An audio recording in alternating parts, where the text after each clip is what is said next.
Not making me nervous. Welcome everybody to our Samhain celebration night. If you didn't know, which I'm sure you all do, it's Friday the 31st of October 2025.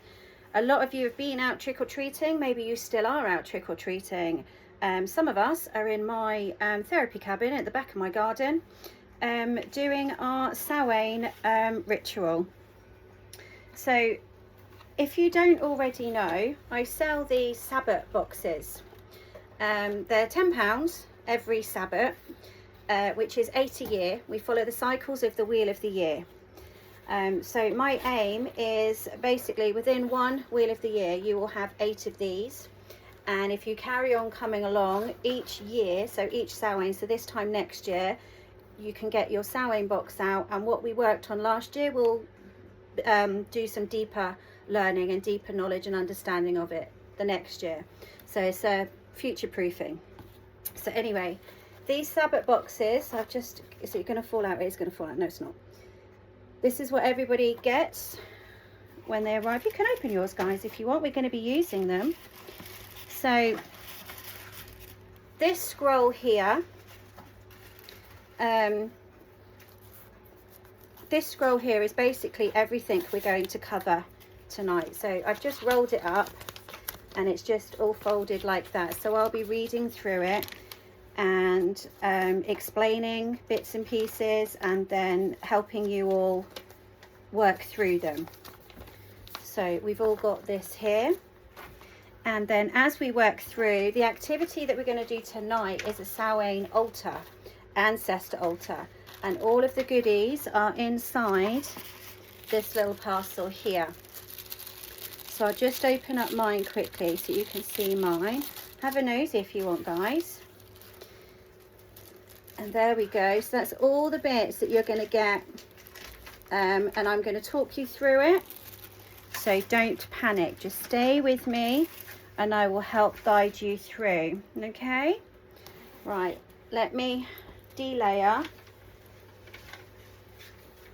because nerves are not good. So Samhain, another point in the year, another point in the calendar where we are honouring the turning of the wheel. Samhain, funny name, right? Funny word. Samhain.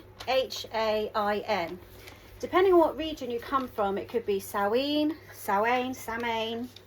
I say Samhain. It's an ancient Celtic festival, dates back over 2,000 years, believe it or not. It was celebrated originally by the peoples of Ireland, Scotland and other Celtic lands as one of the great fire festivals of the year. There are 4 fire festivals of the year: Imbolc, Beltane, Samhain and Lugnasa. I might not have said that right, so don't hold that against me if I haven't. It's just how it works in my brain. So Samhain falls on the night of the 31st of October and lasts until the 1st of November. It marks the end of the harvest season and the beginning of winter. So we can now turn around and go, oh, it's winter, it's cold. We couldn't do that today or yesterday, but we can do it now, okay? Because now we're into winter. The darker half of the year. And to the Celts, this was not a time of fear. This wasn't a time of when it gets dark, you know, there's no electric, there's no what are they called, lampposts, there's nothing like that. It wasn't about being fearful. It was about taking the time to honor the darkness of the wheel and the circle and the loss of the natural light, and just be in a deep respect for the natural cycle.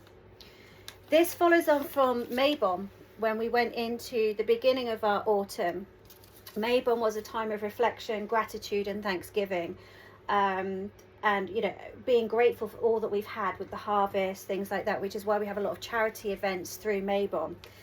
Now the next event that coincides with Samhain in the Gregorian calendar, which is the one that we're in now, we're in the Gregorian calendar, is All Saints Day, which usually is on the 1st of November.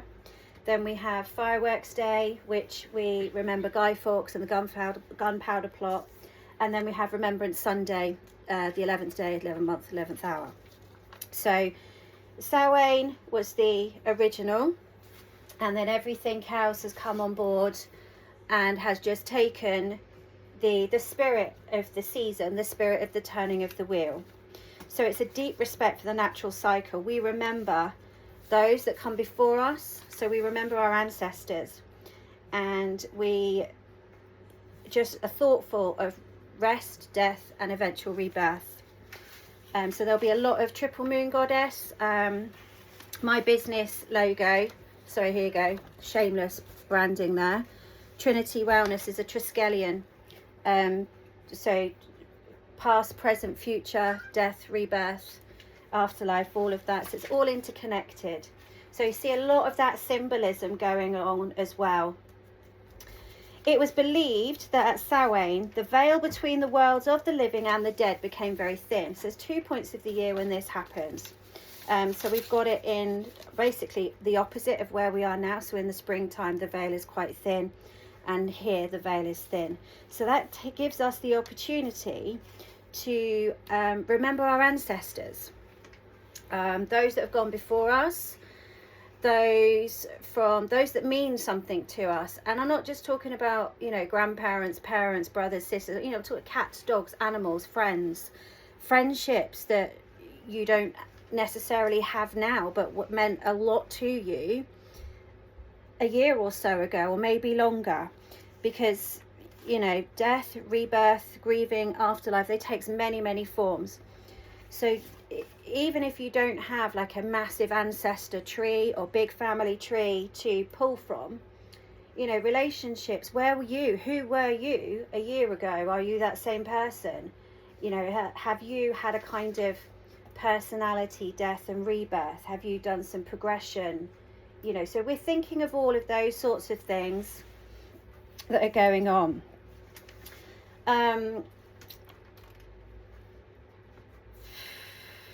Deep breath, sorry, I'm thinking. What else can I say about that? Because the veil is so thin, it is believed that our ancestors can cross over. They can, some people say, you know, this time of the year you see more animals, you see less animals, you see more feathers, you see less, whatever symbolism you are connecting to, or whatever symbolism you are seeing, go with it. It's not going to hurt you to find some comfort in a ladybird in front of you, or to see a moth flying around, apart from unless of course you're scared of moths like my lovely Angie is.